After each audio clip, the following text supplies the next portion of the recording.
अस्सलामुअलैकुम। आज हम होटल के स्टाइल से इमली का पल्प बनाना सिखा रहे हैं। आधा किलो मैंने इमली ली थी, 10 मिनट मैंने पकाई, ठंडी हो जाए तो इस तरह करके ये हाथ की मदद से हम इस तरह करके गुठलियों सारी गुठलियों का मतलब जितना जो पल्प है इस तरह करके दबा के सारा गुठलियों इमली का पल्प सारा निकल जाए।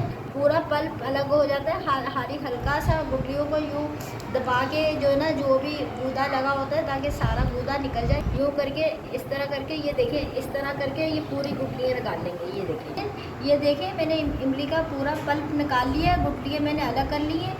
अब इसको मैं ग्राइंड करूँगी। पल्प जो है ना पतला पानी वाला नहीं होना चाहिए, गाढ़ा होना चाहिए, क्योंकि हम चने की चाट बनाते हैं, बहुत सारी हम ऐसी चीज़ें बनाते हैं जिसमें हमें गाढ़ा पेस्ट चाहिए होता है। ग्राइंड कर रही हूँ जो उसमें जो भी हल्का सा गूदा वूदा है, क्योंकि बिल्कुल प्लेन हो जाए। और जब आप इसमें जूसर में डालें तो आप पूरा जग फुल नहीं भरें, आधा जग करें। नाज़रीन ये देखिए मेरा पेस्ट कितना अच्छा बन चुका है। ये देखिए होटल के स्टाइल से मैंने इमली का पल्प बनाया है। ये देखिए आप कितना करीमी पल्प है, ये देखें। और इतना ही गाढ़ा होना चाहिए, इससे ज़्यादा पतला नहीं होना चाहिए।